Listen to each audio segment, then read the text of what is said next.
Back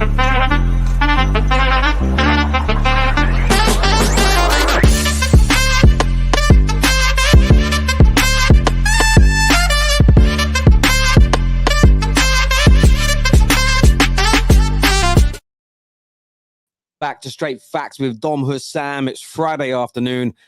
Another round of Premier League games is upon us. We're previewing them. We're looking at some big transfer stories involving either Toney, Gravenberch. We're looking at Cherki to Chelsea. We're looking at Man United's big problems with another injury. And according to the manager, midfield's not the problem. Damn. We'll be delving into those comments. How are you, though, Husam, before we go any further? How are you, mate? Did you just say Cherki to Chelsea? Yeah. Is Staffy getting his big Premier League move? That's crazy. I'm good. I'm good. Staffy, doesn't he? He does like Staffy. If Staffy went for a few jogs a week, do you know what I mean? Then they look the same, bro. 100%. That's true. You cannot tell me you don't see it. You cannot tell me you don't see it. Now you've said it, I see it. Now you've said it, I see it. I didn't before, but now I do. 100%. I'm good outside of Liverpool Football Club. I'm good. Life's good been outside the football related stuff. But yeah, I'm here. We don't hide. That's the motto. So you don't. Yeah, I saw a tweet from you today, and it may have been yesterday, but I read it today, and I'm going to read it out to the viewers here because I don't want to like mispaint the picture. But you said, and I quote, "Am I still negative? Or does everyone understand the problem now?" Elaborate on that, because obviously you've gone and got Endo. Still, a week after losing out on Caicedo and Lavia, no real movement. There's talk of a bid today for Gravenberch that's been rejected, that's come from the German newspapers, but there has been no progression in terms of strengthening that midfield. There's less than a week of the window to go. But what else are you alluding to here when you're calling people out for them essentially attacking you for being quote-unquote negative? I mean, there's a guy who used to come on the terrace, Ben and others who called me out for my quote-unquote negativity. This summer has been one hell of a roller coaster ride. When the summer first started, I was backing the club. I was doing exactly what they wanted me to do. Back the club, get behind the lads. We signed Szoboszlai. I came on the terrace, started saying wild shit. We're coming for Saka next. I was talking about the Liverpool pull. But here we are again, 2 months later. 2 months later, and it's looking real bad right now. This summer, I got called the league honor of the Liverpool fan base. I got called negative. He's trying to do this negativity thing, blah, blah, blah, blah. Liverpool are done out here, man. If Konate is injured, then every Liverpool fan listening to this right now, put your seatbelt on, tighten it real good, because this is going to be a long-ass, bumpy season. This is going to be a long-ass season. This is going to be long as hell. And even the guaranteed win against Newcastle no longer applies if Konate is injured. We're losing that game. We are 100% losing that game. So yes. You've changed your mind now. You've changed 100%. Your mind. Relying on Gomez and Matip, Bambi on ice and Ice Spice is not a thing for me. Relying on Ice Spice and Bambi on ice is no longer a thing. There you are. I knew that we beat Newcastle this Sunday. And you're all going to eat your words that Newcastle defense won't survive the Liverpool attack. The front three is going to do its job this Sunday. I promise you we're beating Newcastle. So now Konate is out. That's it. You're writing that game off completely. Yes. Because we don't have a centre-back like the quality of Konate off the bench. And this is one of the things that I kept speaking on all summer long. I kept saying 2 DMs and a centre-back, 2 DMs and after Szoboszlai. I said that probably 500 times. And now, the reason that I said is actually exactly what's just happened. I said Konate, Matip, and Gomez, all three of them are injury prone. I'm not even talking from a quality perspective, even though the quality drop-off is insane from Konate to the other two. The centre back market was there for us, and we could have signed really players that could come in there and help us, but we just didn't do it. And here we are again, just doing the same mistakes over and over again. The same stuff that we did with the midfield last summer, we did with the centre back this season. And the funny part is, I actually called this a whole year ago. And last summer, I said, what we're going to do is next summer, we're going to fix our midfield, and then we're going to say, oh, we don't need a center back. And then it's just mistake after mistake after mistake. Maybe next summer we sell maybe Salah and Diaz, and then we go like, oh, our forward line is fine. It's just, we just don't learn. and it's just an absolute collapse in this transfer window. This transfer window has been nothing short of a failure, and then there is no if, buts, or maybes about it. It's absolute 100% failure.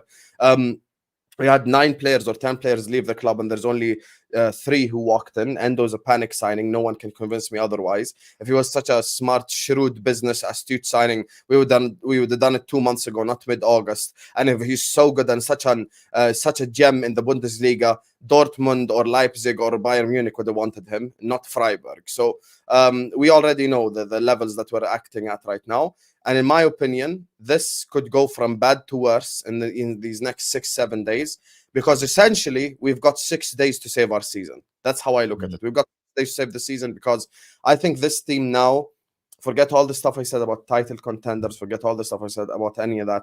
If we don't make a signing in the next 6 days, we become a top 4 club, if even that. If even a top 5 club. So it's going to be Europa League settings for me from now on. I've got to cancel all my Thursday plans.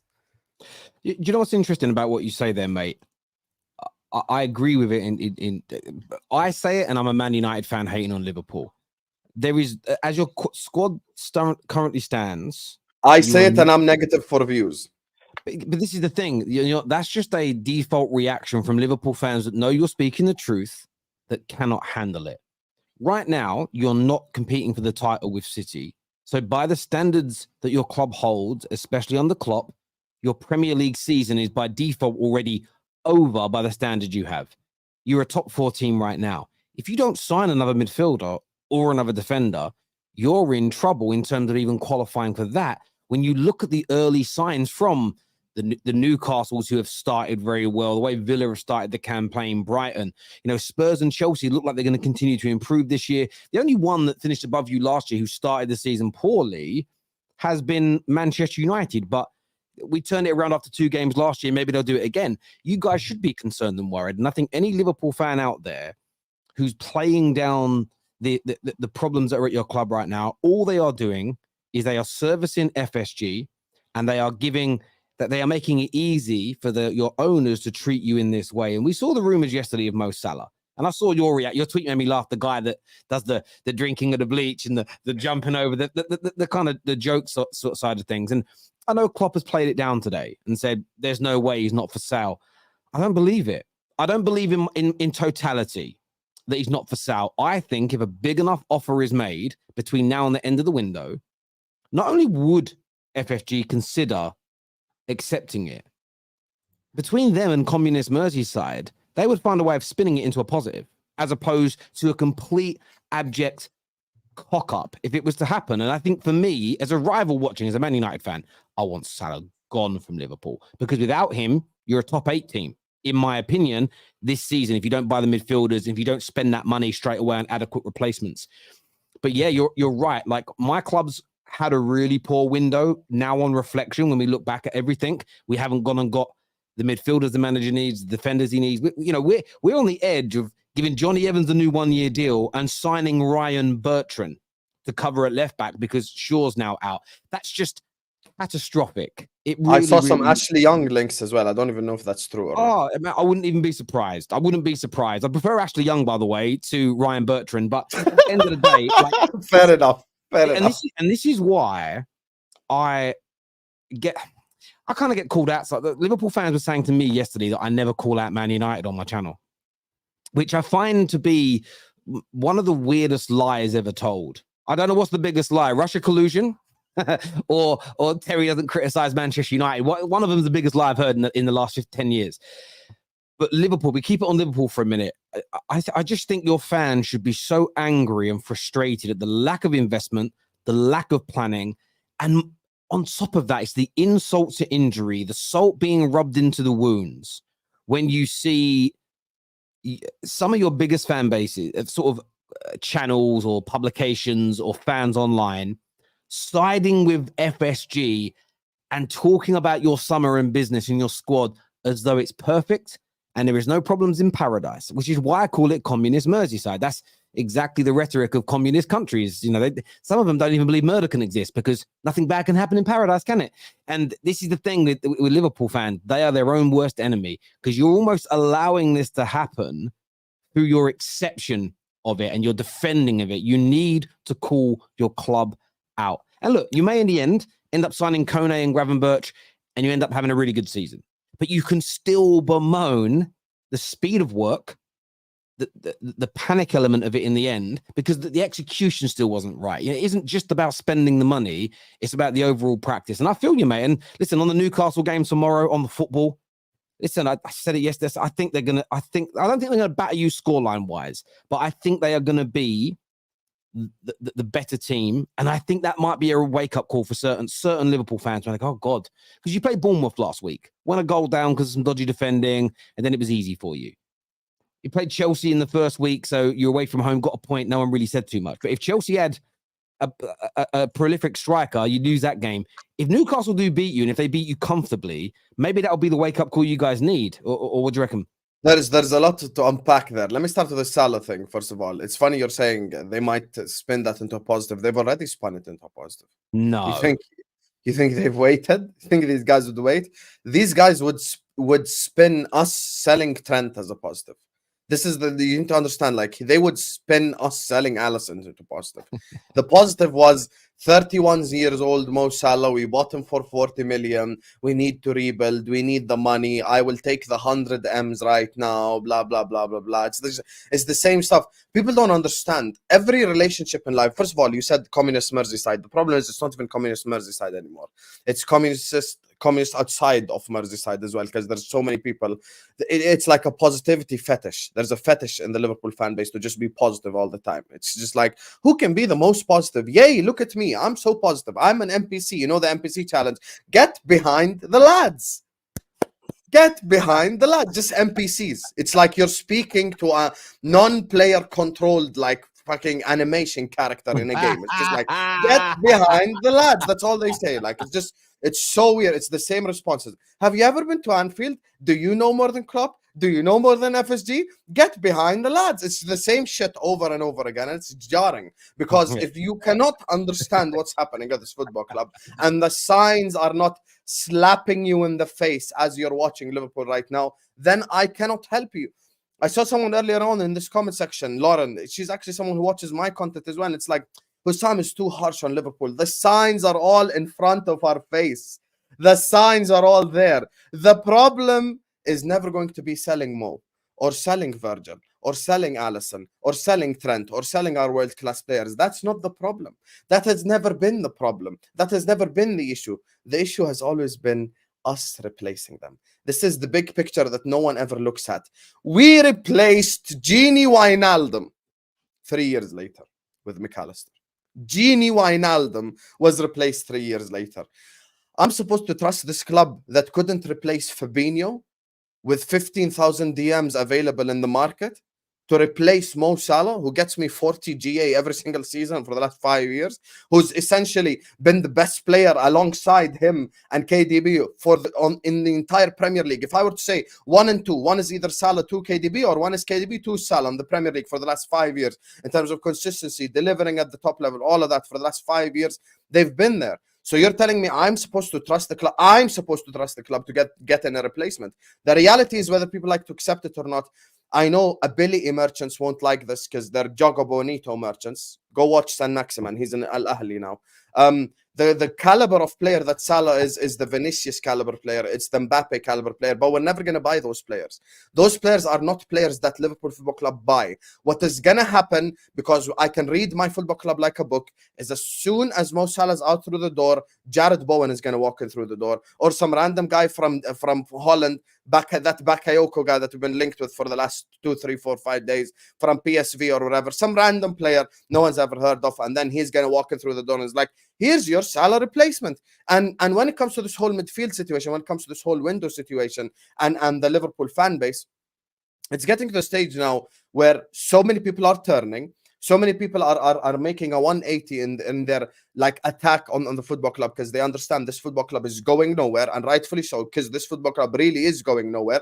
I would have zero problem with Mo, Virgil, Trent, or Alisson waking up tomorrow, going to Klopp and going like, I want to leave Liverpool because we have no ambition whatsoever. There is no direction. There's no ambition. And the fucked up part is, whether you were FSG in, FSG out, Klopp in, Klopp out, no matter what your stance was on the club, this summer, everyone was willing to give Liverpool Football Club an opportunity. Everyone was willing to give Liverpool Football Club a chance. Fix the mess that you have created. And when the window started, we signed McAllister. And then 2 weeks later, we signed Szoboszlai. We're like, okay, Liverpool are headed in the positive direction. Even you guys as rivals were like, you know what? If Liverpool continue doing this summer, Liverpool are going to come back. But then after that, we spent a month and a half trying to get a DM, ended up panicking in the space of, I counted last time, in the space of 7 days, we got linked to 9 different midfielders. The week started with Caicedo, and then it went to Lavia, and then it went to Doucouré, and then it went to Amrabat, and then half an hour later we signed Endo, and then Toney and Thuram links resurfaced the day after, and then there were two other players I even forgot that we were linked with since then. In a period of 1 week, we were linked to 9 midfielders. It's normal maybe for a football club to be linked to 9 midfielders across the whole summer, but we got linked to 9 midfielders in 1 week. In 1 week, because there is no direction. And people are playing the blame game right now. I'm gonna go on to a rant. Sorry, I'm expressing my emotions. People are playing the blame game now. Is it FSG? Is it Klopp? Is it Schmatka? How about it's everyone's fault? Because when you have failure like this at a football club, every single person is involved. Fenway Sports, by definition, even if Klopp has too much power at the club, even if that is 100% right and Klopp is making all the decisions, when it comes to Jurgen Klopp, Klopp cannot give himself power. By definition, Klopp cannot stand up and go like, I'm giving myself power. FSG are giving him power because they're not involved in football decisions. They know nothing about the sport. They're not involved in the sport whatsoever. So the only guy that they trust is Jurgen Klopp. So they're probably going to give him the power. What this football club needs is a top echelon, higher end sporting director. We need John W. Henry to, for once in his life, make a right decision. Sit Klopp and said top echelon, whether it be Paul Mitchell or Campos, whoever the hell, just a good world-class sporting director. Sit them in a room, go like, Jurgen Klopp, you're the coach. You can give us your opinion on transfers,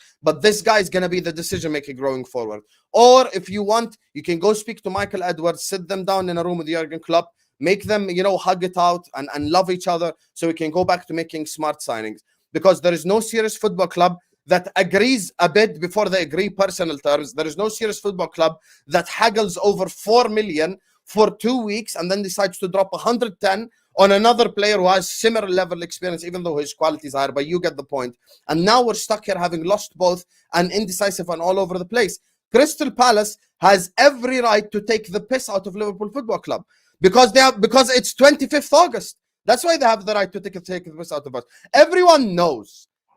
Me, Terry, everyone watching right now, Crystal Palace, Liverpool, everyone on earth knows Doucouré is not worth 70 million. He is not worth 70 million. He's not worth 60.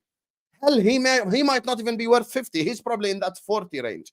But because it's August 25th, because the entire world knows that Liverpool Football Club have 111 million to spend, Crystal Palace are going to be like, oh, we want 70. And now what are Liverpool going to do? Because if Liverpool Football Club pays 70 million, they've overpaid by probably 30, 40 million. At the same time, they need a DM.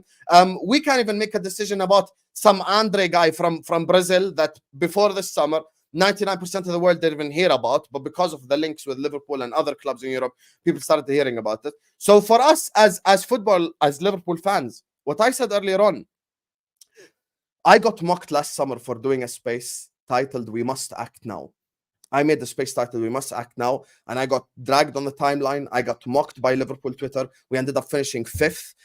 We ended up having an absolutely horrible season. And guess what? A year later, ain't shit changed. We must act now. And we have 6 days to act. And the fucked up part is, in these 6 days, I don't even need 1 signing. I need 2 signings.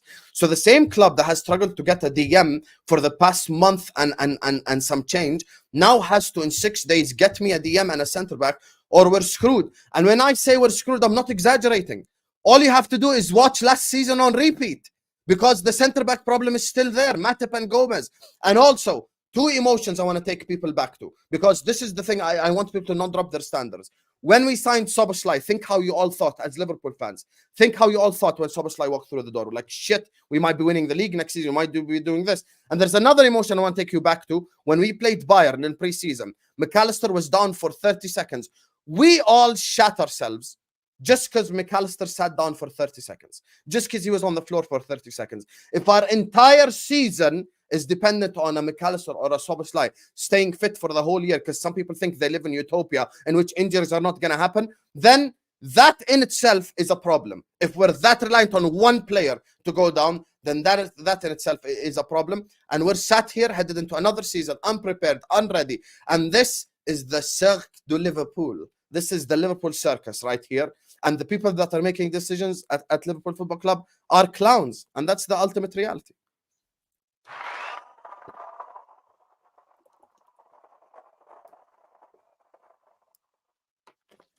Listen, I agree with so much of what you just said there.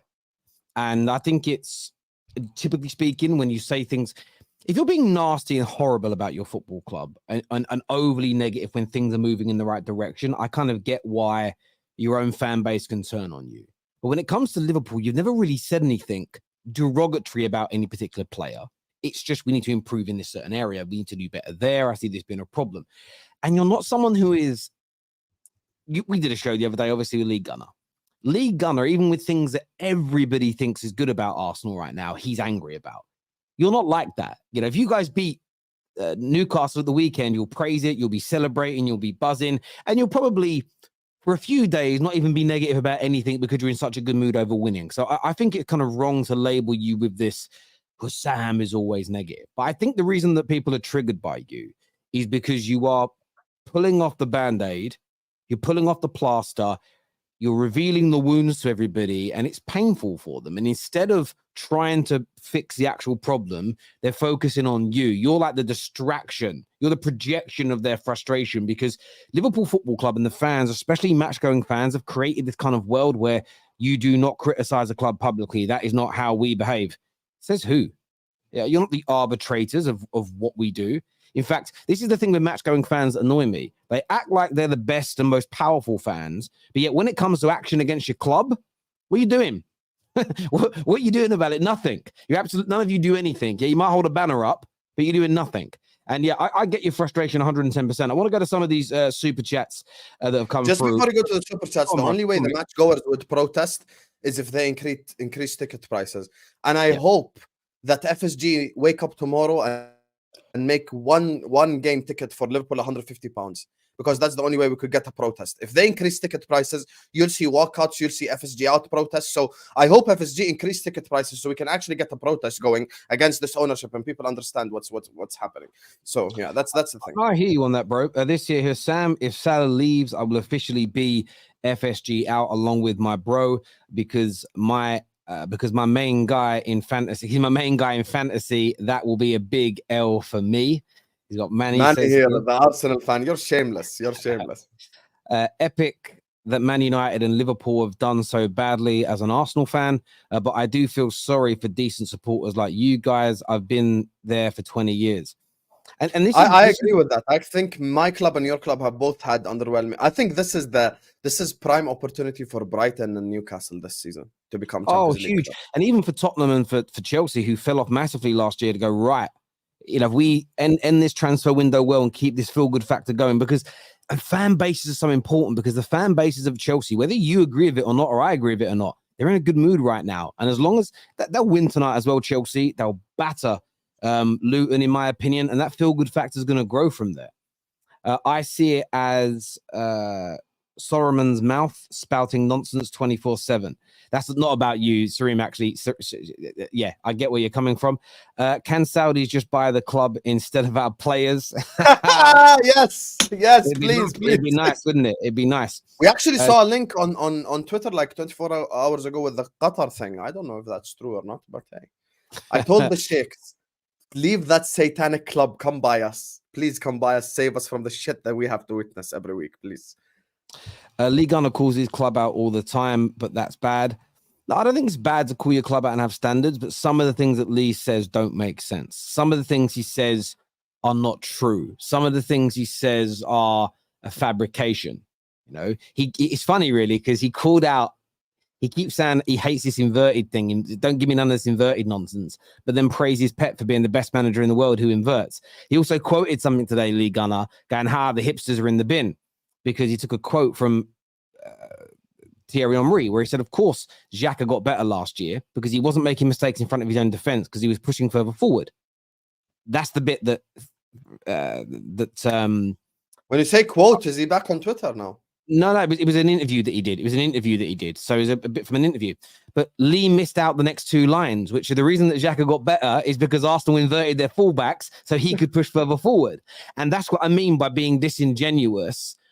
So it's almost like you're using that quote from Henry to say, see, I told you I was right, inverted stuff nonsense. But the man you're quoting to make your claim seem right, literally a sentence later said it was because of the inverted fullback. So that's what I mean. Like, he's angry about everything, even the things that are good. It doesn't make it like we shouldn't buy any more City rejects. Yeah, but the two City rejects, as you call them, you bought in last year, were the reason you went from being nowhere near a title race to being in a title race. So to say that you shouldn't sign them is crazy. Anyway, I highly doubt Man United turn it around this season. Ten Hag looks like a lost man due to the board. Just want to finish the season this instant. Yeah, listen, I hear you. Look, he made some interesting claims today, Ten Hag. He said that the midfield isn't our problem. It's to do with the front and the back. He didn't allude into exactly what he means. So I'm intrigued to see what happens. But I'm annoyed at what he said in the press conference because he's turned around and people have said, have you got the squad to cover the players that are out injured? He said, yes, we've got the squad. That's why we build a squad. So now if it goes wrong and people say, well, he told us he's got the squad, he built it. Of course, managers are going to say that. Of course, they're going to say that because what's he going to do? I feel like you want to do a Husam style rant on your own club, Loki. I feel like you want to do that. I do, but this is where I'm balanced about it. I look at it and go, there's no way Ten Hag's telling us the truth, but I don't expect him to. Because how does he go into the changing room tomorrow and says, Delo, you're starting at left back? With Delo sitting again, yeah, I just heard you in the press conference, boss, say we're absolutely fucked because we've got no left backs. That means you don't think I'm capable. You can't. This is the problem with the way we talk as fans. You can't do that in reality. And anyone who acts like that does not do it in their day job. You do not. That's not how you motivate people. It's not how you galvanize a team. So that's the element of Man United that bothers me. We've got problems. There's mistakes my manager has made. Shouldn't have bought Mount. Should have went and got Amrabat and Gravenberch, in my opinion. But not all the problems are down to him. He then has to manage them and be professional in doing that. But then certain fans are negative about his professionalism. Like, no, we want him to do what we do and rant about it in a press conference. That's not going to help. That will make us go backwards as a football club because all that will happen is the team will lose confidence, he'll get sacked, and we'll bring somebody else in. And they'll say, if you ever do that to us, you get sacked as well. It just becomes a cycle. How do we know this? We're 5 managers in since Fergie, same problems. And Man United fans are doing the same thing again. They're putting 95% of the problems on the manager instead of looking behind the scenes. I actually heard someone today say it's a disgrace that our manager hasn't sold McTominay and Maguire and he's trying to. He's frozen them out. He doesn't do the selling. But yeah, that's the bit for me that I'm frustrated about. But like you, I'm balanced. I know what bits are on my manager. I know what bits are on my board. I know what parts are on my players. But the problem we have on social media, some fan bases will have nothing negative said. Yes. Some just focus on managers. Some just focus, like Man United split. It's either just the Glazers' fault or just the manager's fault with the sprinkling of players. And I'm like, you're all doing my nutting. How you can't see it's a balance is crazy. Lee is the Tate of fan channels, but I like him, is what Jermaine says here. Cry more, Husam, footballing reasons in the mud. You're right, to be fair. We are in the mud, so. FSG are the type to get a plane knowing there's not enough fuel and that a crash is likely, even though there's a fully fueled plane next to them. Facts, I get what, because it's cheaper. Facts. Yeah, I get your analysis. FSG doesn't walk alone. Klopp has become a liability as well.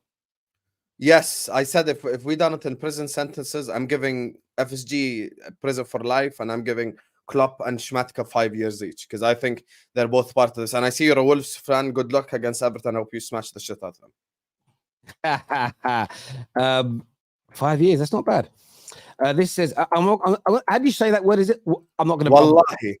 Wallahi. Okay, cool. Because Lee Gunner got it wrong before. And I don't want to be clipped up. Wallahi, like that. Okay, Wallahi, Man United have finished, Terry. That's from Pavi's United fan. I feel like we are right now.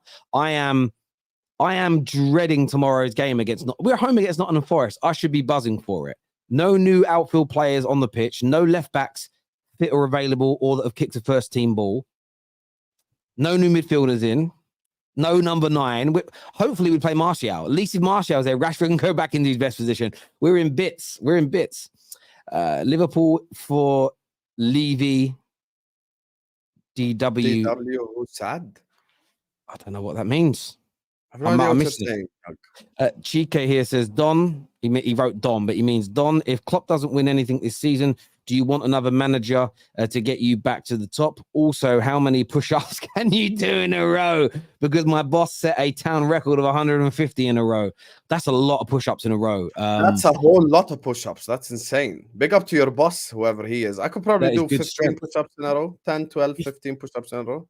Is that all? Yeah. I'm not a push-ups guy.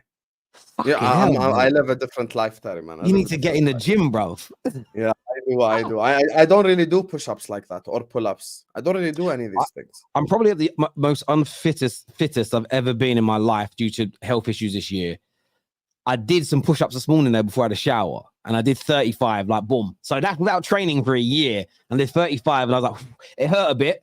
My chest was burning, but when I'm training, I'm not great at them. I would say when I'm fully fit and training, anywhere between 80 to 100. Yeah, I do more like powerlifting stuff. Like I just go to lift and get the biggest. Do you know what you should do? I do drop sets with push-ups, variations. So what I'll do is I'll do a back exercise, and then once I've done the first set of that, I'll drop and do 25 push-ups. And then each exercise I do, unless I'm working chest, every exercise I do, I'll do a different type of push-up as a suicide set afterwards until failure. It's a really good way of building up that kind of stamina. But in terms of sacking Klopp, would you sack Klopp? Would I sack Klopp? No, because there are no alternatives. If there's one thing the Chelsea experience taught me, is to not sack the manager. It's to make the club better. You saw in the last 2 years with the Tuchel going to Potter, going to Andrew Tate, now going to Pochettino. It just unstables the club. So that's the problem. For me, I'm still backing the guy that got a gold medal against Pep. I'm backing the guy that won a Champions League because he knows what he's doing on the pitch. We just need people to make decisions off the football pitch. That's where the biggest problems are lying right now, off the football pitch. That's why we need people to take said decisions off the football pitch. I hear you there. Terry, did you see what the ref said about the hair pull in the Chelsea game? Z, do you know what? If you go back, I had a video go viral. I think it had about 1.3, 1.4 million views on Twitter when I ranted after the game and I said that Chelsea need to file an official complaint because how the pulling of the hair on Cucurella was missed in that game was nothing beyond scandalous. And for the referees to reveal that essentially they didn't want their mate to get any flack, so they didn't change it, is weird because the flack comes from you not changing the decision. We actually don't get angry at human beings at ground level with no replays making mistakes. What we get annoyed at is with replays and super slow-mos and multiple angles, the correct decision is not being made. So these guys are in a boys' club protecting each other, like I've been saying for ages. I'm not surprised.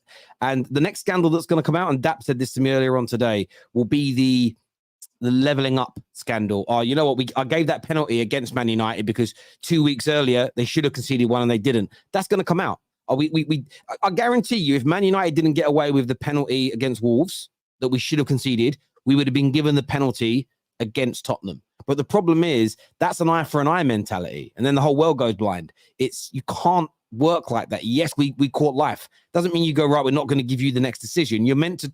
There's no integrity in that. It's crazy. So yeah, I'm not. You know, when I first saw the article today / the whole referee thing, I thought people were just like baiting. I thought people were clickbaiting. I thought it was just like a joke. I thought people were trying to go like you know when people exaggerate. To give an example, I thought people were exaggerating how shit referees were like in the Prem, and they made that whole thing up. But then I found out like, whoa, like this is actually true. And this whole thing that we've always been saying, I've always been consistent with one thing 100%, which is Premier League referees are the absolute worst referees in the entire, like, I think I'm not going to say world, I'm going to say in Europe at least, or the top leagues. It's hard for me to, like, I get that they make some bad mistakes. I don't watch enough other leagues to know. I've seen some horrendous things come out of other leagues, you know, wrong people being sent off. We've seen referees stop games 5 minutes before 90 minutes. You know, we've seen some horrendous decisions as well.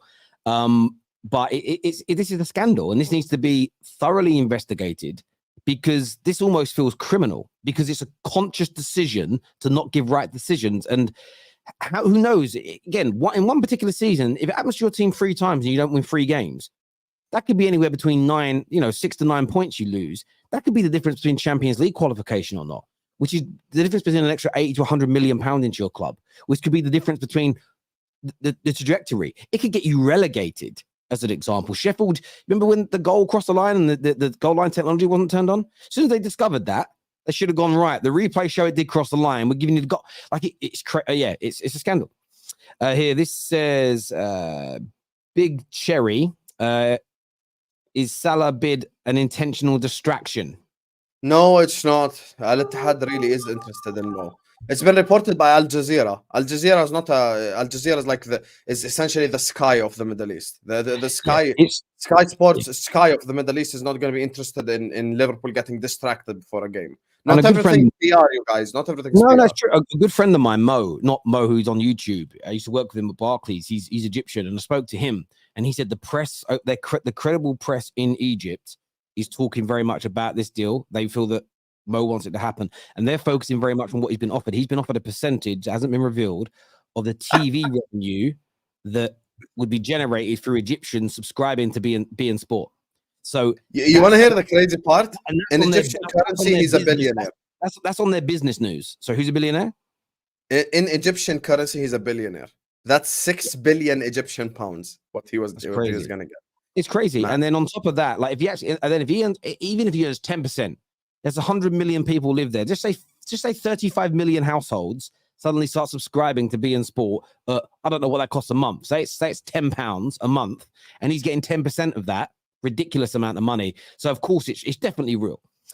Terry, we need Lee versus Mo. Please make it happen. We're going to be having Lee versus Rory really soon. I'm sure Rory's up for it. Lee wants to debate him, so we'll be doing that on a tops. We'll probably do that on a straight fact show. It's going to be easier than having 6 people, so we'll do that on a straight fact show. Not going to lie, if Klopp leaves, majority of fans would be FSG out.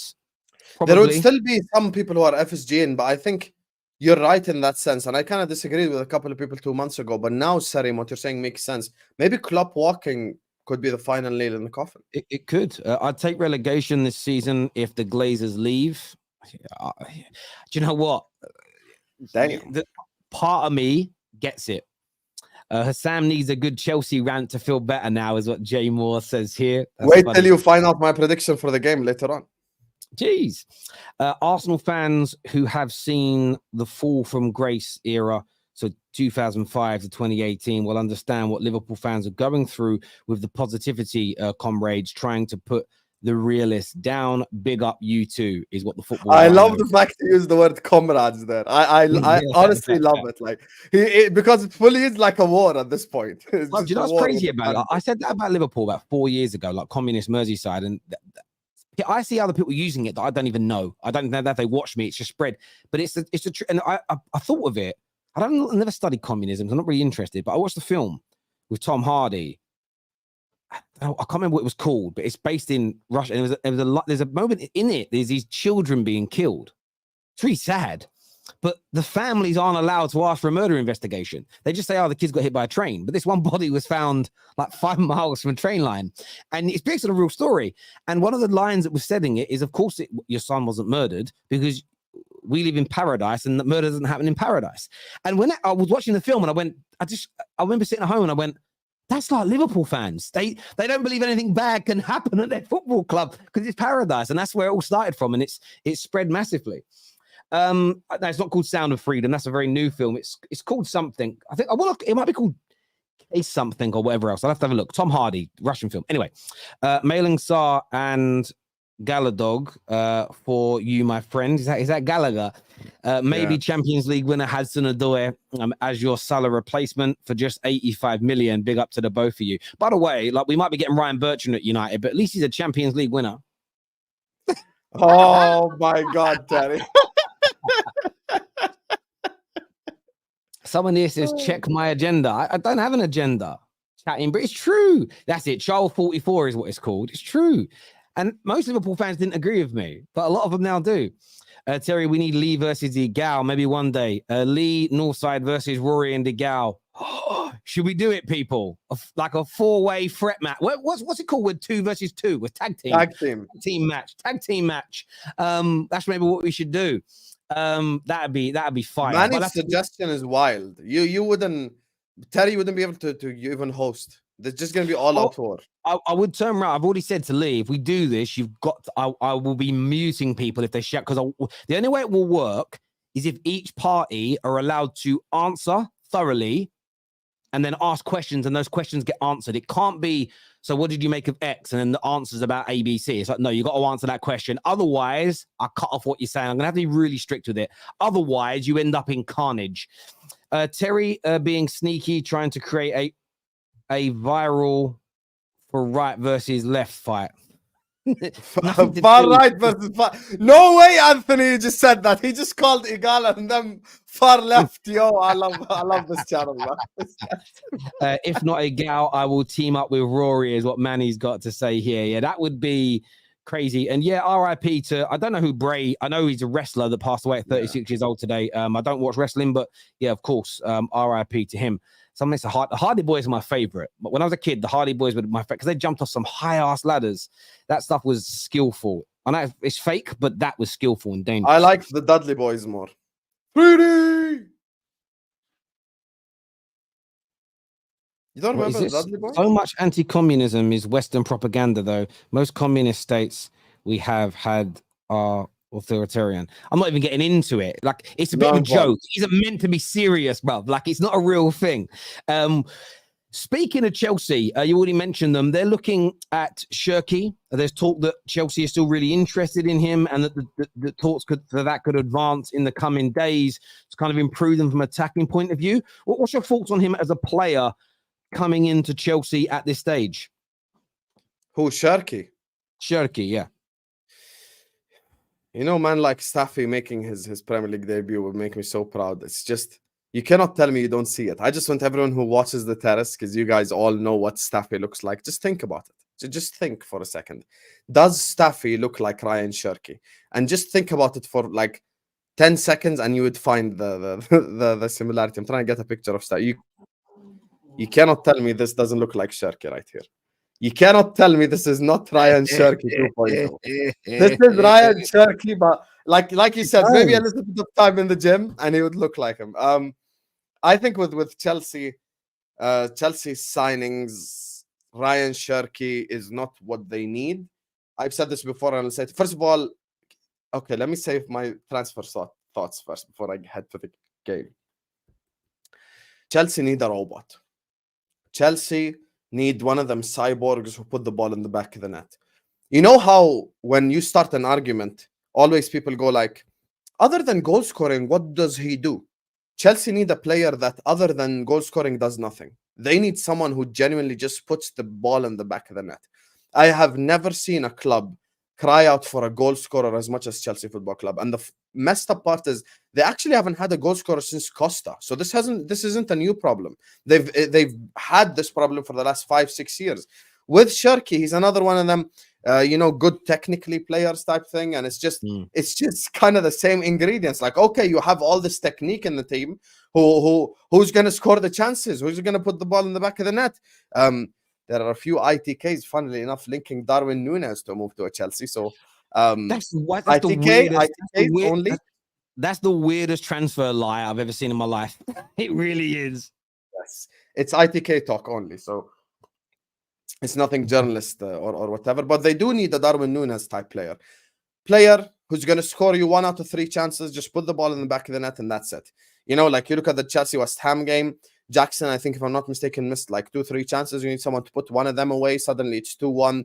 Maybe score the penalty. It's 3-1, and then there you have it. So for me, I look at the striker situation for Chelsea, and that's the biggest problem. That's the biggest issue they have right now. And I know Chelsea fans might not like this, but I think the same guy that you're linked with 2 weeks ago, which is Vlahovic, is probably what makes more sense. You just need someone to put the ball in the back of the net. That's really all Chelsea need.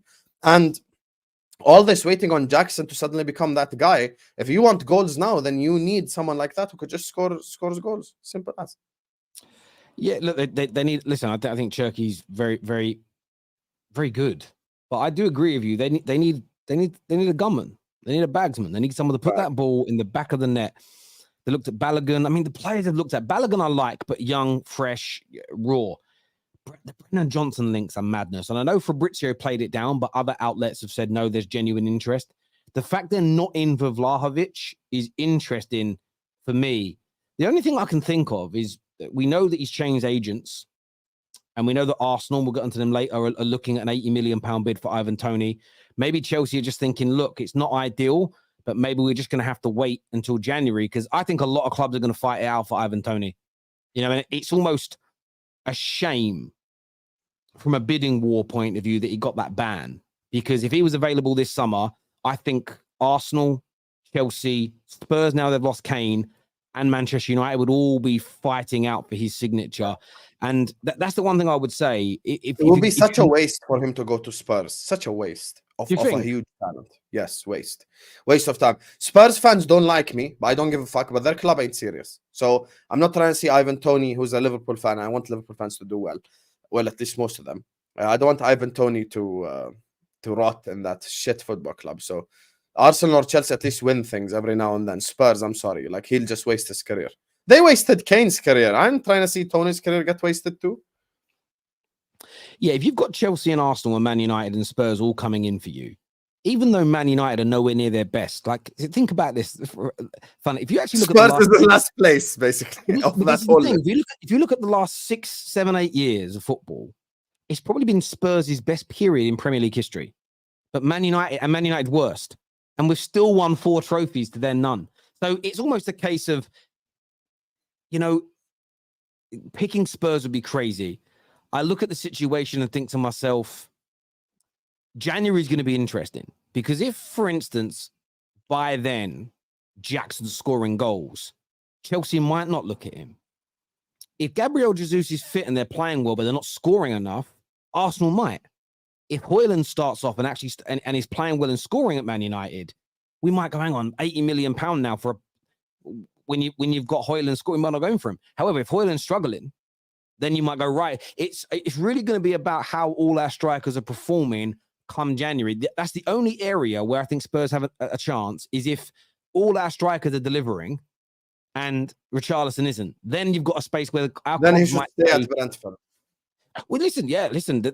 No, I hear you. I totally hear you. I wouldn't. I mean, Spurs fans, though, like, they've had 2 games, they've drawn 1, they beat Man United and deserve to, but they've got very confident again very quickly. Tottenham fans, they never learn.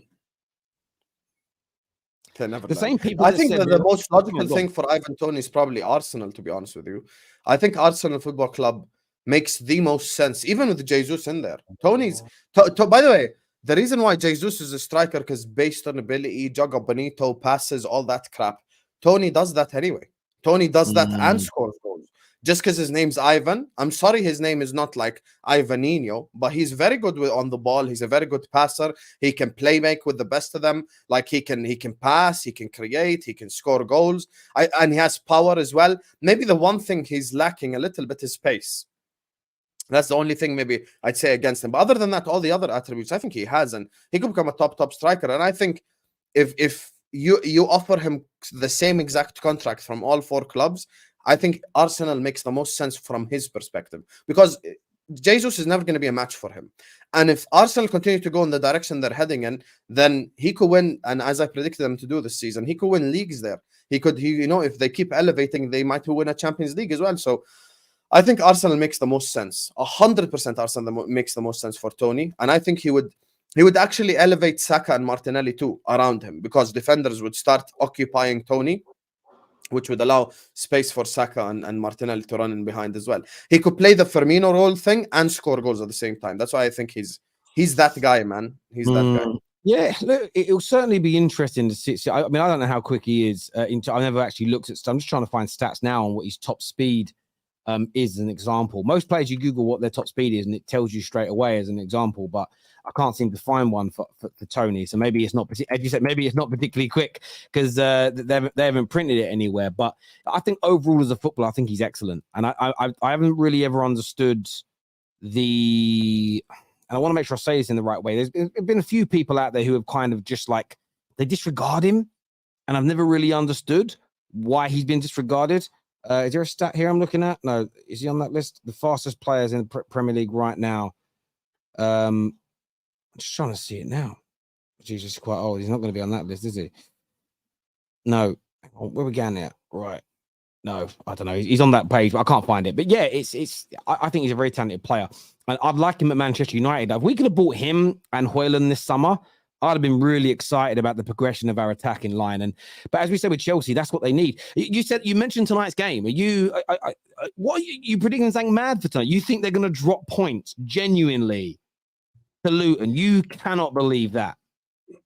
I know Cage is in the background about to hit the record button as we speak. He's not. He's on holiday. He's not. He's on holiday. So it means you're hitting the record button as we speak. I'm timestamping it now. It's already timestamped. I think Chelsea draw with Luton today because Chelsea's problem and Pochettino's problem is the same problem, and that's playing against low blocks. I think Chelsea Football Club, had they been playing a team that attacks, plays football, would play better than against a team who has low blocks. And Chelsea fans, listen to what I'm saying before you come and fight me. You struggle against slow blocks. Pochettino struggles against slow blocks. You don't have to sit up here and fight. Just listen. You agree with me because I've heard Chelsea fans say this, not just me. Chelsea's problem is playing against low blocks. So for me, I think they do have a weakness against low blocks. They do have a weakness against teams who want to park the bus. And I genuinely think Luton could get a goal on a set piece, something like that, and it ends 1-1 today. I predict a draw. I can't endorse that message. I can't endorse that message because Trust the Hammers. Trust the Hammers, man. Trust me. Luton are awful. Luton, I know, and they don't belong in the Prem, to be fair. Luton are gonna leak opportunities. They're gonna drip like a broken freezer, and it doesn't matter how poor Chelsea have been in front of goal thus far. In my personal opinion, they're going to score 3 or 4 goals tonight. 3 or 4 goals minimum for Chelsea tonight, in my opinion. Do they even have 3 or 4 goals in them? Who's going to score 3 goals? Who? Yeah, well, name me 3 goal scorers on Chelsea right now. Jackson, Sterling, Enzo. I think they'll all score tonight. Say Enzo. Come on, man. And he said Endo. Yeah. And he did. But I think it will. I genuinely, Jackson will score. That he's got goals. I think he's got goals in him. And this is the perfect team because they are going to create such an abundance of chances. So you're going 1-1 or 0-0, did you say? I'm going 1-1. I think Luton get a goal from a corner. If it happens, I'm a genius. I'm telling you right now. I see a world in which this happens. They struggle against low blocks, Terry. I'm not even forcing it or anything.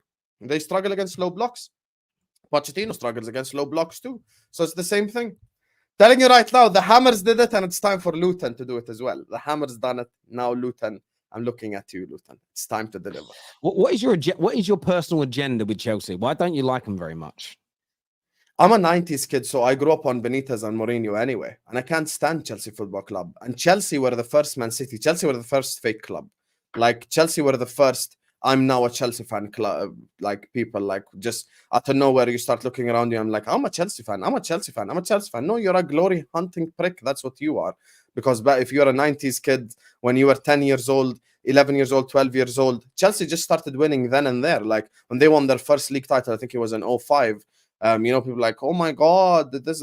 And then, of course, now with the whole what happened in 13-14, there is no need to mention it. And then what happened this year in the transfer window. I hate Chelsea. It's no secret. I would have hated Chelsea regardless of Lavia and Caicedo. And I hope Caicedo flops, and I hope Lavia flops, and I hope Chelsea get liquidated. 100%. Fuck Chelsea. Fuck Chelsea all the way through. I cannot stand that shit club. Arsenal are the biggest club in London. Fact. I hear what you're saying, but they struggled to put the ball in the back of the net against West Ham, but they opened their low block up a lot. Luton's ability to sit that deep and defend, in my personal opinion, is nowhere near the level of West Ham's. And they're at home at Stamford Bridge. They're going to create an abundance of chances. The ball's going to get sucked into the net. I think they're going to be 2-0 up minimum at half time. I know what you're doing. It's pure hopium. I'm hoping this is what happens. I pray this is what happens. I'm manifesting a 1-1 draw. Bro, I know you're pushing this agenda that there's. Oh, what if it happens, Terry? Then what? Go on. What? No, I want you to tell me. What if a 1-1 draw happens? What will Terry do? Go on, then. If Chelsea play well in this game again and don't score and draw 1-1 with Luton, there's going to be some big questions to answer for them as a football club, because that would be 3 games on the bounce that they've not killed off. not killed off because they don't have the ability to put the ball in the back of the net. And yes, you can coach and grow confidence, but 3 games in, you're going to start to be concerned. By the way, same energy for my team tomorrow. If we struggle to score against Nottingham Forest, I'm going to start to complain because I know 3 games isn't a huge amount, but Luton at home is the easiest game of the season. You have to start scoring goals. No, Sheffield However, at home is the easiest game of the season. That's not Luton. No, Sheffield's I think even worse. Sheffield are going to get less points than Derby County. I promise you. okay, well, fair enough. Well, so one Okay, of so your Terry, let me and you right now say something. If Luton today win or it ends in a draw, you know how you do your match reaction on the terrace. Make sure you guys tune into the match reaction after the game on the football terrace. But when the match reaction starts, I want a public apology to myself. I want you to come on the show. I want you to go like, hey guys, welcome to the football terrace. Like and subscribe. Luton won, Chelsea won, or whichever. As long as Luton get a draw or a win, apologize publicly. Husam was right. I laughed at him at straight facts. Luton got something from the game. That's all I want. This is what I think you're doing when it comes to Chelsea, because you're pushing this whole agenda of Well, why are you not accepting the bet then? Since you're I'll apologize to you if you get it right. I've got no. Okay, I'm a real man. I can do that stuff. But I know what you're doing though, Sam. You're so because Chelsea have more pool now than Liverpool. Proven. There's a case in point. There's 2 case in points.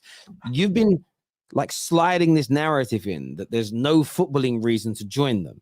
So if you see what Petit said? Emmanuel Petit, do you see what he said? Yeah, I saw what Emmanuel Petit said. Yeah. Emmanuel Petit, former footballer, said the same shit that Don Husam 6 from Jordan said. Okay. But I'm crazy.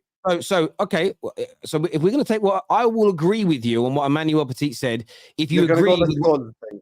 I know. Emmanuel Petit says Scholes is the greatest midfielder in Premier League history. So I hate your games, Terry. I hate your games. You love my game. So Husam, I will agree with you that there's no footballing reason to join Chelsea because Emmanuel Petit said it. If you agree that Scholes is better than Gerrard because Emmanuel Petit said I'm saying Emmanuel Petit shares the same opinion I do. I'm not saying he has to be right. I'm just saying, I mean, he's right. Yeah, I think he's wrong as well. And I mean that with respect to Petit, great player, but I think you're projecting and you're hoping and you're praying that they struggle for 3 or 4, 5 more games so that you can obviously sit on your channel. This is football in your brilliant spaces and say, see, I told you there's no footballing reason to join them. Can I reverse that question on you then? If Lavia and Caicedo went to Liverpool, do you think Liverpool could win the league this season? Sorry, say that again. If the reverse happened, if what Petit and myself said, the reverse happened, Lavia and Caicedo went to Liverpool, do you think Liverpool could win the league this season? Yes. If you'd have signed both those players, I think you could have done. Yes. So again, but I've not said there's no footballing reason. Right by definition. No, so again, this is what I would say. I have not said at any particular moment that there is no footballing reason to join Liverpool or the footballing reason to join Chelsea is vastly superior to Liverpool's. What I have said is that there is, in my opinion, there is not a case where there's no footballing reason to join Chelsea. That's the argument here, though. So I think players are looking at it and going, yes, right now, Chelsea are probably not seen as being as good as Liverpool, but you don't make decisions based on the just the season ahead of you. It's about the next 3, 4, 5, 6, 7 years. That's how great clubs plan. And it's how players think when they make their decisions. That's the kind of been the argument around this, that I agree with you that there are elements of Chelsea where there's concerns over, but I don't believe they're all just going there with no desire in them or belief that they're going to become a brilliant football team collectively and be able to win trophies. It's a possibility. That's my argument. It's a possibility. It's a possibility it could go wrong, but there's also a big possibility that it could go right. And that's why all I push back on with what you've said is I don't believe there is zero footballing reason for them joining, because that's what your claim has been. There is football reasons for them joining, but not as strong as Liverpool. And it's way less than Liverpool. Like, it's not even in the same level when it comes to football reasons. We'll see by the end of this season. If they finish ahead of you, you're going to be big L's from Husam if he's doing that. Viewers, let us know what your score prediction is for tonight's game. It kicks off in about 3.5 hours. Of course, we're live straight after that game. That link's already set up. So at the end of this video, go over to it, like it, bookmark it, even if you're a rival, because this year we really want to get rivals on our match reactions more so than we normally do. But yeah, Chelsea are looking to do that. I get they've got to bring some more. You know, they need that striker element. Oh, have you been impressed with Chelsea though so far, the way they've started playing, or are you unmoved by any improvements they've made, or do you think they lost? Oh, Chelsea. Yeah, Chelsea. Yeah. I agree with the guy. It's the same old Chelsea. Listen, agendas aside, what has Chelsea's problem? What was Chelsea's problem last year? And what's Chelsea's problem the year before? Scoring goals. Has that changed? No. That's the thing. Like people, okay, maybe some other stuff that I've said has been agenda related, blah blah blah. What I'm saying right now really is so not to be, not to be fucking corny, but it is straight facts because their problem, and Chelsea fans themselves will tell you this, is just scoring goals. That's the thing. So for me, until Chelsea figure out a way to put the ball in the back of the net, this is when you will see genuine improvement from Chelsea Football Club. As things stand right now, plenty of technical players, plenty of players who have technique and stuff like that, but they just can't put the ball in the back of the net. That's it. And that's the same problem. Interesting takes there. Viewers, let us know your thoughts and feelings. Super chat time now on Terrace. This here says, why you'll want Husam to shave his beard. Leave him alone. Don't be jealous because your chin looks like my grandma's kneecap. Big up. That's my guy Waves right there. Big up. I hear you. Yeah, I wouldn't be asking man to shave his beard off because for other reasons as well. I grew up in the 70s and 80s. F off Liverpool is what Harold says here. He's a Chelsea fan. When Arsenal lose the Prem, I need an Husam apology. I will apologize to you specifically, Waves, because you've been like on this fuck Arsenal thing. But I promise you, when Arsenal lifting the league in May, we will see who left in the end. We will see. Don, apology, shave beard if Chelsea win tonight. No, not shaving his beard. Like, come on, because the beard is there for religious I'll purposes. apologize to Chelsea fans if Chelsea win today. There we go. I must be convincing. Don't come to me after 2-1. Tell me apologize against fucking Luton. As a neutral, Scholes is clearer. Gerard, agree. You're not a neutral. You're a Barca fan. You're just following what Xavi said. Husam, I support your Chelsea message. Is what LJ. My guy LJ. Big up, boys. Chelsea ruined a lot of childhoods. Terry Igao is an example. That's why they can't stand us. I agree with you. Ruined my childhood, by the way. We had a lot of moments against Chelsea. If you want to say Man United ruined my childhood, I would agree. Because fuck Man United. My hatred towards Man United is extremely deep. But with Chelsea, it's different. We had so many good moments against Chelsea as well, by the way. Like we had the ghost goal on our way to the Champions League. We had many good moments against Chelsea. So yeah. This here says signings plus stubbornness will get Ten Hag sacked. Fraud. Interesting take. Get me Vlahovic now. I need a bastard up top. I like that. That's a really good super chat. That's fact. Winter Surfer here says, just apologize to me and shave your eyebrows off. I can't shave my eyebrows off, Andrew. I can't. I'll make you a deal. If Luton beat Chelsea tonight, I will shave my eyebrows off live on camera. That's how confident I am. Actually just said that. Yeah, they won't loot. So Luton have to win. I will shave my eyebrows off on camera. That is how confident I am Chelsea will do it. Like, I just can't see him losing, bruv. So you have to apologize and shave your eyebrows if Luton win? No, I just shave the eyebrows. That's an upgrade. We're on Luton. Let's go. Let's go. I'm nervous now. Qatar buying debt. Bertrand. Yeah. Sad, isn't it? How do Arsenal lose? We'll come back to that later. Big up, already done. Big up, boys. Chelsea, we already done that one there. Yeah, sorry. Realistically, United don't even have 25 million euros for Amrabat plus no sales. Arsenal spent a lot and barely recovered 90 million euros back. I think he goes Chelsea. Yeah, Man United's takeover might be done by then, though. But yeah, listen, Chelsea. I think Chelsea could get Ivan Toney. I'm praying to the football gods. Everyone in the comments spam Forza Luton right now. Forza Luton in the comments. Let's manifest this victory. Terry's gonna have no eyebrows and have to apologize to me if Luton win. Let's go. Let's go. Just started praying for a Luton win. Is what's been said God, here. God, oh wow! please. Can you imagine? I put money on Spurs winning a trophy this season.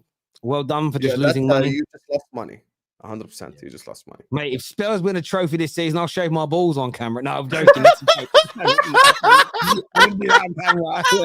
Manscaped. Like done. 100%. No, that's a joke. That's not a real bet. I didn't mean that. Let's go. Let's have a look here. Come on, Luton. Eyebrowless Terry for the win is what LJ says here. There we go. Look at left back who is 600 retired. That's in the mud. What? 600, I think he's exaggerating how old Bertrand is, essentially. Oh, right. Yeah. He's old as hell. That's what he's saying. He is very, very old indeed. This is how do Arsenal lose the Prem? Well, they're not the champions. They can't lose it. They either win it or I suppose you could say they lose it. But in terms of Arsenal, they're linked with Toney. Yes. There's a lot. I wanted to ask, they're linked with Toney. We know we need him. We've kind of gone into that already. But when it comes to Arsenal, you were on that show the other day with me and Lee, and we now got a little heated, right?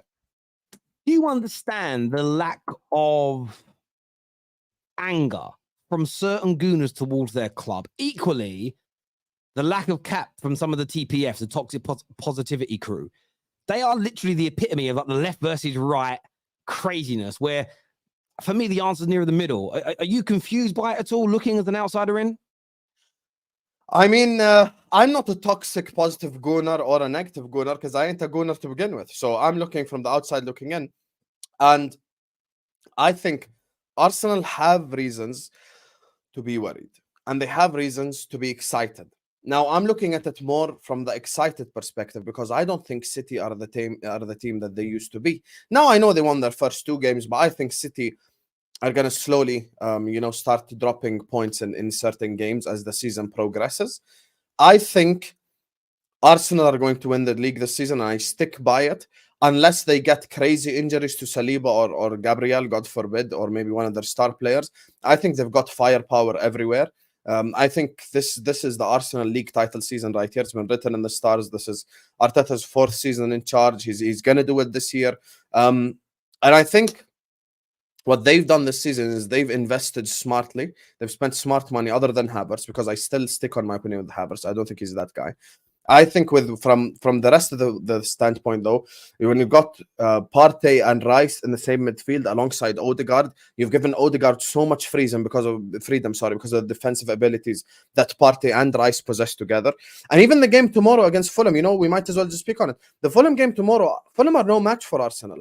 And I've always said in these first 2 games, winning games by 1-0 or 2-1, if you're in a title race, builds even stronger momentum than winning 4-0.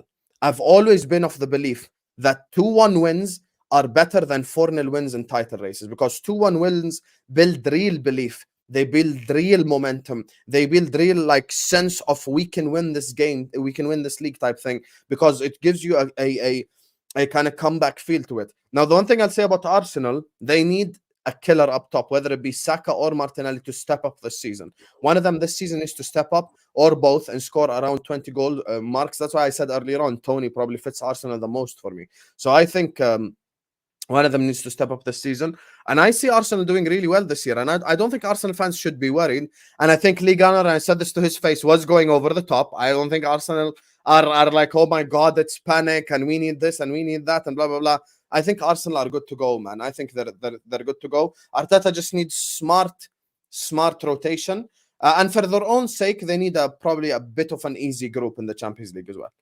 Because there are some easy teams in that pot 1. There's Sevilla, there's other teams as well, like you could get. I think not. Yeah. I don't want to say the team. I think Feyenoord are in pot 1, actually. Feyenoord are in pot 1. I understand some gooners want to start like a freight train. But I believe typically, as long as you're not losing lots of games, if you're not quite at the peak of your powers at the beginning of the season, it's a good sign to be champions. We know they've got levels to go up. We know they've got goals in this team. Declan Rice hasn't even settled yet. They are probably going to sign at least one more player when a few more exits happen.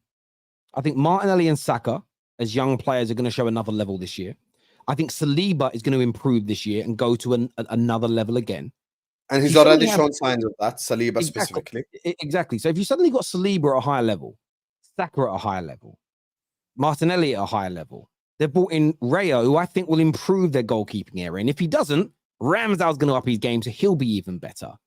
The only dampener for them is Timber looks good, and he's got that pretty much season-ending injury, which is gutting for them to have that new players out so quickly. But I agree with you, and I think this weekend against Fulham will be the first of their kind of, I don't think they'll trounce them like 5-6-0, anything stupid like that. But I think it's going to be another game they completely control, completely dominate, and win by 2 or 3 goals. And I've seen a lot of negative gooners in the last few days state that the way they've won the last 2 matches is unsustainable. And I disagree. Man United It's against actually Wolves, sustainable. The 3-0s are the unsustainable wins, actually. it's true, but it's also the pattern of playing a game, because not the patterns of play in terms of how things look. I'm talking about the who holds onto the ball, the amount of chances both teams create. When Man United played Wolves, if we played 38 games that way, we would lose 35 of them. Every now and then you scrape a win playing like that, where you're being completely overran. That's unsustainable. That's an unsustainable win. Ollie's football at Man United, again, we were often second best in the team, but great saves from De Gea and then a moment of brilliance up front from Bruno or Rashford, and we won games. That is unsustainable over the medium to long term.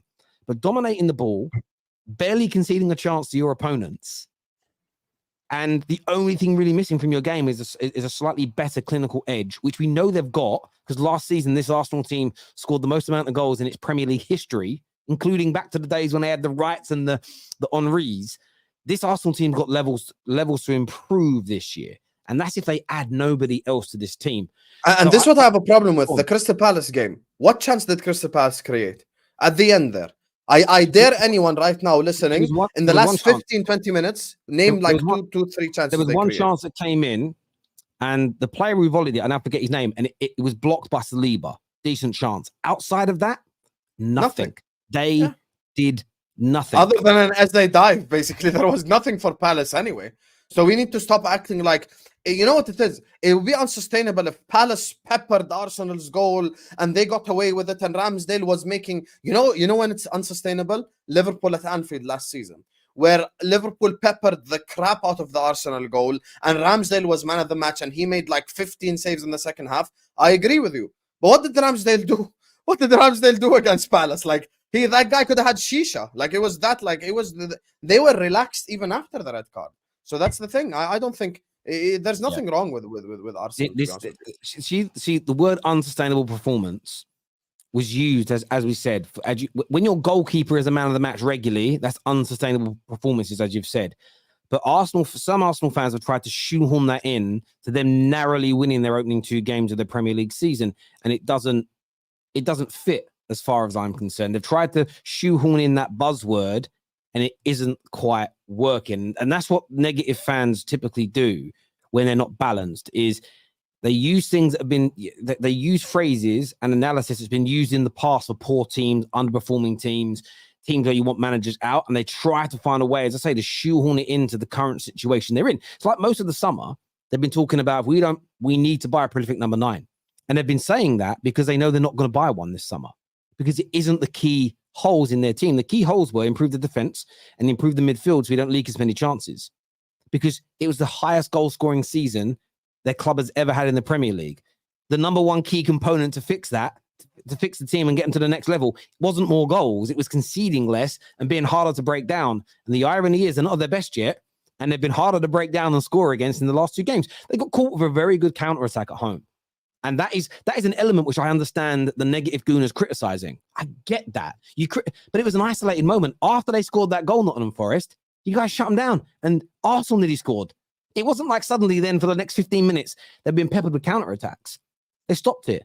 Even City, as great as they are, they will probably still concede 5 to 10 goals this year. We go, oh, that was a bit of poor defending. Oh, they got caught there. Against Burnley, they got caught in possession a couple of times in their own half. And if Burnley were a little bit sharper, maybe a few better finishes, they would have scored. And now I know that City have a body of work of winning, so you don't write them off as easy. But at the same time, if you give an example for Arsenal, that's why they can't win the league. You have to apply that logic across everybody. And the problem is just maybe some gooners, maybe they don't watch enough football outside their own club, because they're not making more mistakes defensively or being less clinical than most of the other teams in the Premier League. Like a handful of teams have started off the season and scored quite a few goals, but that will peter out as well. You know, and that's the thing for me. You have to judge things. You can't just make club specific analysis all the time. Sometimes you have to when you're given a suggestion on what needs to improve, you need to apply that logic across multiple teams and clubs and say, does this actually work in football? Am I asking for something that is actually achievable and attainable, or am I just trying to find something that I know is not going to happen at my club because it doesn't really happen much in football, and hold that as a standard, knowing that it's never going to be achieved, so I can be angry? That's how it sometimes comes across to me, personally. But I agree with that. I think they'll smash Fulham tomorrow. I think they'll smash them. Comfortable performance, 3 goals, easy for them in my opinion. I think they'll have no problems. Same. I think Arsenal 3-1 tomorrow. probably concede a goal, but that's it. I think they win 3-1. I hear you with that. Viewers, please make sure like buttons have been smashed. Let's get this past 1,000 likes while we're live on the air, please. This super chat here says, I would be happy if we kept control of the ball, even if Arsenal is one man down instead of going all defensive, just like City does. I'm happy with the win, though. Yeah, I hear you on that. Sonny here says, hey, Terry, I have a feeling Chelsea will have a hard time tonight if they don't win. Sonny! Lucky to make top 6. Money doesn't buy wins. Leicester taught us. I hear you, but they'll beat Luton tonight. Sonny and everyone watching, remember, this guy's going to shave his eyebrows if Luton win. So if Luton win, not if Chelsea, not if it's a draw, if Luton win. I'm getting an apology either way. Draw or win, I get an apology. That's what I'm happy with. So let's go. Arsenal's bench is crap compared to City's. I don't think it's crap. Compared to City, everyone's bench is crap, to be honest with you. But I don't think their bench is crap like that. Like, they've got Trossard, who they've got Tomiyasu or Ben White on the bench. You know, they've got quite a few options on there. It's not like it's all shit. Like, it's okay at least. Yeah. Husam, I would agree about City. Don't look good, but will start to drop points. But I genuinely have never seen Pep's team this solid defensively. I hear you. The City team is strong defensively. That's a valid point. That's a valid argument. I just don't think City are going to be able to replicate what they did last season in the league. I don't think it's possible. They won't four-peat, basically. I hope you're right. I don't want them to four-peat because then it surpasses another achievement of my bloody club. Elite here says, I'm a Chelsea fan here, but low-key want Luton to win now. Wow, you want your club to lose just so Terry shaves his eyebrows? I love that. No, don't do that to me.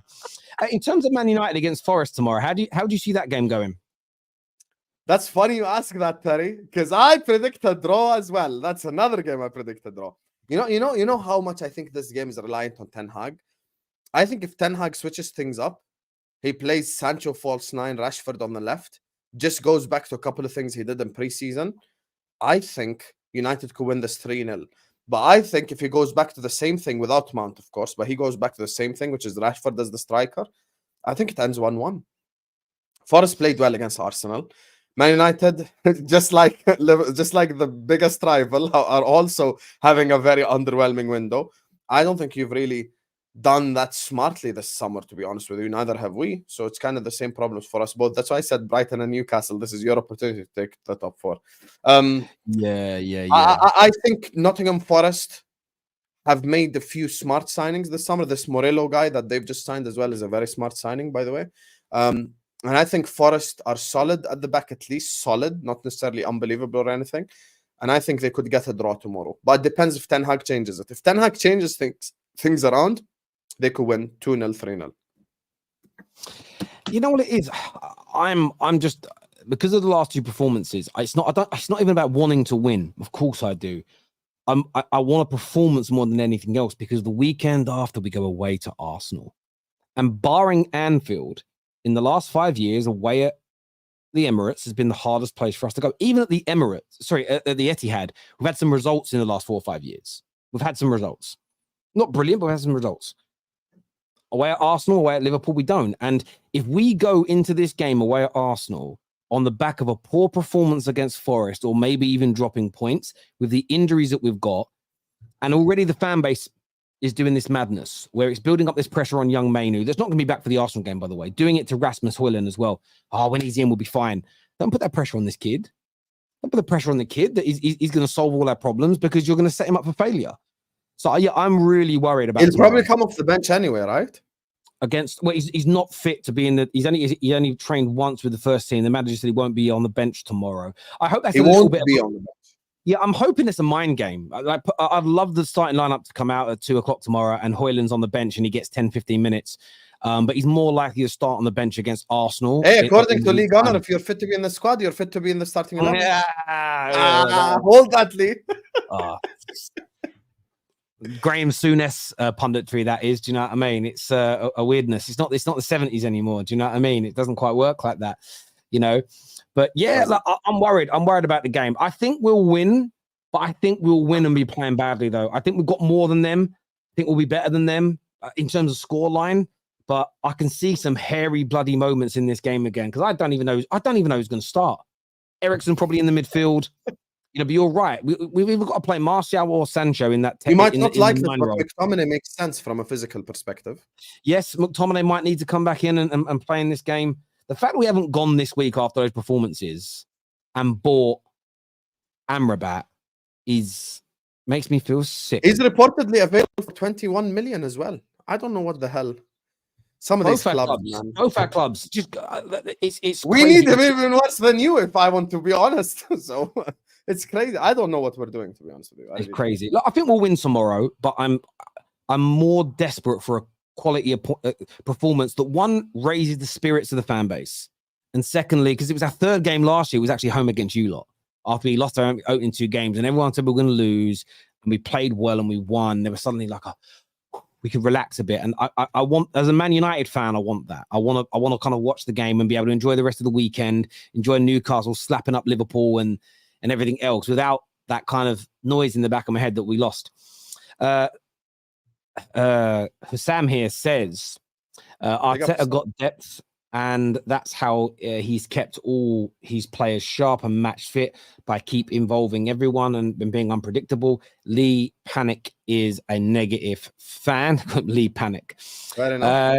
Gabriel Jesus could be back. Yeah, he's back training. He's probably going to. Well, I don't know if he'll start tomorrow, but again, that's a huge boost for Arsenal. Everyone will see again. The level they'll go up when Gabriel Jesus is back is massive. Speaking of depth, because of the depth they have, they don't have to start him anyway.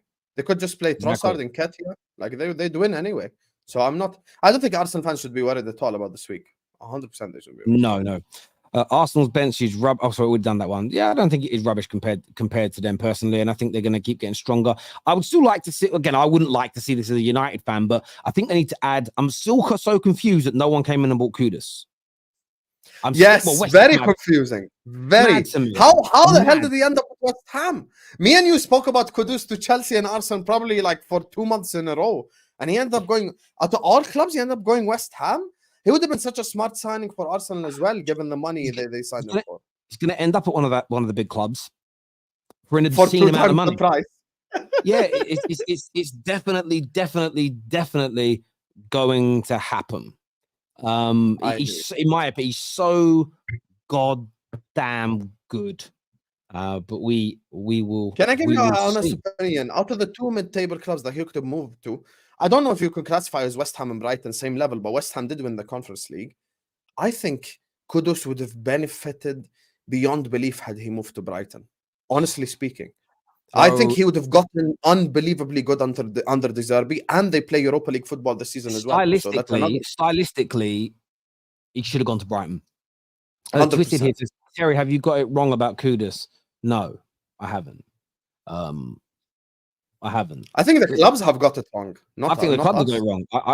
I think he's a top class player. I'd have liked with the struggles that we have in terms of creativity, especially from the middle end to that right hand side.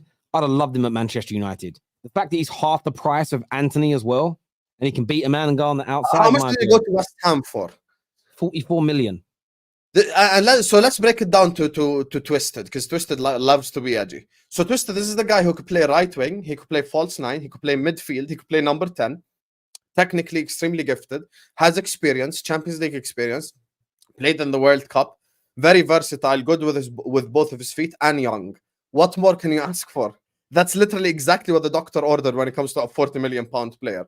Nowadays, 40 million pounds is not even getting you the likes of Doucouré. That's an unbelievable signing for 40 million pounds. I would have taken him as well, because some of my Ghanaian friends tell me his best position in his midfield too. So this guy can play everywhere, man. So yeah, I think for Arsenal, we've been talking about depth earlier on. Perfect depth for Arsenal. Perfect for Chelsea. This is very similar to Saka. Maybe Arteta is looking for a different profile.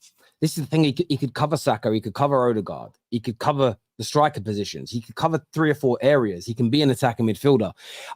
The only thing that makes sense is that the Chelseas, the Man Uniteds, everybody else are just not 100% convinced by him. And maybe their view is, and this is maybe the view is, maybe we wait for him to go to West Ham. And if he does well, yes, he might cost us 80, 90 million. But that's better than dropping 45 million on him and him not being good enough. And maybe that's their train of thought, but I still think it's a mistake. I still think it's the wrong way to think on this one. Apparently, he wanted a RC Release clause, I think. release clause at Brighton. Yeah, maybe it's to do with For that. some reason, Tony Bloom. That's the damn reason. We already know the reason. This is it. If I was joining a West Ham or a Brighton and I had his talent, I'd be asking for a release clause everywhere, because 100%. what you don't want is that situation of, well, yeah, 120 million to get him out. When actually, if you get a 80 million pound release clause put in, or it may be a bit low, maybe 75 million, something like that, it becomes far more affordable for a big club to come and buy you. And I think more of these up and coming players have to get these instilled, just like Haaland did at Dortmund. Yeah, I'll come and join you. And by the way, he's moved to West Ham. If he has an unbelievable season and West Ham get relegated, he needs that security blanket. He needs 70 million and get me out of here type thing. He needs it. If I was an agent, the way I would negotiate it is this: look, we will come to you and we'll dedicate, depending on their age, say they're 20 years old, we'll dedicate 2 years. If they're a bit younger, we'll dedicate 3 years to you. At the end of that 3 year period, the buyout clause comes in, and we want to set it now at 70 million, but we do 3 years. If it's 2 years, it'll be higher. 1 year, it'll be higher. Equally, if you get relegated, it will drop lower to like 50 million. You set it in place that way. The club that's buying him is going to make a profit no matter what happens. It could be guaranteed him for 3 years, which is a good amount of time to go, right, we know for 3 years we can build the team around this guy and start looking for a replacement if he works. That's what these younger players have got to start doing now, rather than joining Brightons and West Hams and whoever else and then struggling to get out because no one can afford you. It's what Harry Kane should have done when he did his new deal 5 years ago, is have an 85, 90 million pound buyout clause that comes in after 2 years. That way he could have left 3 years ago for a decent price and he'd have won trophies by now. But that's just my take. Husam, what are Arsenal's wing options on the bench? Who's their Odegaard substitute? Where's the striker who scores goals? Where's their centre-back depth? Oh. Ben White could play centre-back. Tomiyasu could play centre-back. Timber is out now, of course, but he could have played centre-back. Kiwior is another centre-back option. When it comes to the forward line, Trossard and Nketiah are their bench options. You could play Martinelli down the middle if need be. If need be, you could play Odegaard right wing. Now, who replaces Odegaard is I think is a little bit of a tougher question. Maybe Havertz to an extent. And I think the reason why it's a tougher question is there is a severe lack of 10s in football right now because football has changed. People play with 2 8s now. They don't really play with 10s. So that's why a direct replacement is a bit tough. You have Fabio Vieira as well who could come and make a difference. So I think, look, and Smith Rowe as well. Thank you for mentioning that, Anthony. So for me, I think here's the thing. When we say Arsenal have depth, they don't necessarily need to have City depth. Did we have City depth when we won the league in 1920? We didn't, but we still won the league. So you don't need necessarily City depth. You just need at least acceptable or good depth. Who was our depth? Yeah. Shaqiri, Origi. I think as well, you've got Smith Rowe. Yeah, Smith Rowe and Vieira. But they're interesting cases. Smith Rowe seems to have fallen off the edge of a cliff in terms of opportunities under Arteta. But Fabio Vieira is the interesting one for me. Again, a lot of the league gunners of this world are like, yep, he's a flop because his first season he wasn't amazing. And maybe he won't get any better. But we've seen many a player start slowly and get better. So that's another player where, again, their default position is, well, he isn't good enough. Where I suppose I would look at it as just a football person and say, well, that's a player that you should be tasking your manager to improve this year. And if you look at the improvements in so many players in an Arsenal shirt, it's not beyond the realms of possibility that Fabio Vieira goes up another level. And if you get an extra 20% out of him compared to last year, that's adequate cover in a certain position. I actually think the biggest issue that Fabio Vieira had is he didn't get enough game time last year with the first team.